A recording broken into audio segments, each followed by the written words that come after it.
group plans, we're going to go through those 3 things that are important to remember. Group plans are sponsored by an organization, and it usually tends to be an employer, but it can also be an association or a fraternity. Fraternities are becoming less and less popular. And with employers, group plans are used to attract and retain good employees. There are a lot of benefits affiliated with group plans for employees, and so employees often do just stick around because of those extra benefits they get. And the management can vary significantly, so there could be anything from professional management to the employees managing the investment on their own and choosing their own investments. And we're going to go through the different types of group plans. I'm not going to read these all out for you. If you are looking for the definitions for each of these, you can find them in your book, or there are videos made for each and every one of these, so you can get more details on them there.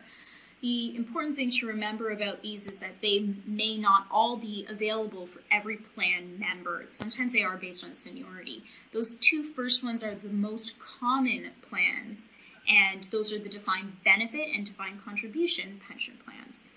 The risks affiliated with group plans really all lie with the employer. So the employer is making a financial commitment for management and possibly also for contribution. And this actually does require some sort of administrative costs, especially for defined contribution and defined benefit pension plan.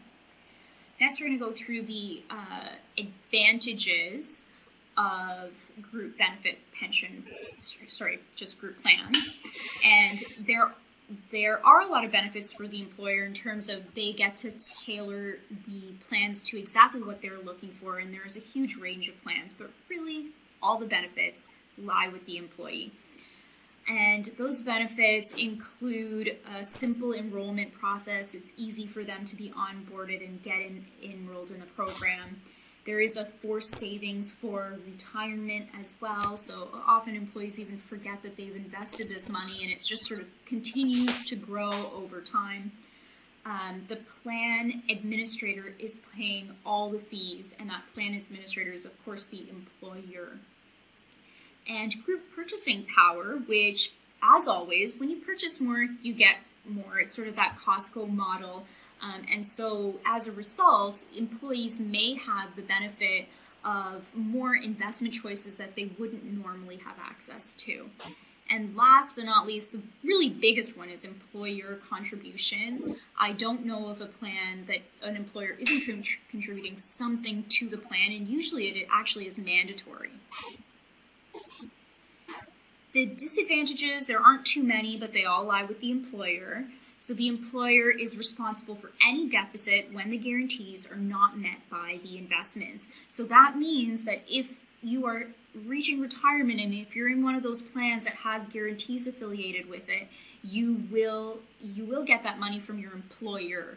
And so that's why the defined benefit pension plan has become less and less popular. All the risk lies with the employer. And group retirement savings plan, there is a payroll deduction made by the employer, and so that requires more management on their behalf, and so it is a little bit more work for them. So they collect the money and then they need to send it on to the investment company, so that can be a little bit more work. And that is it.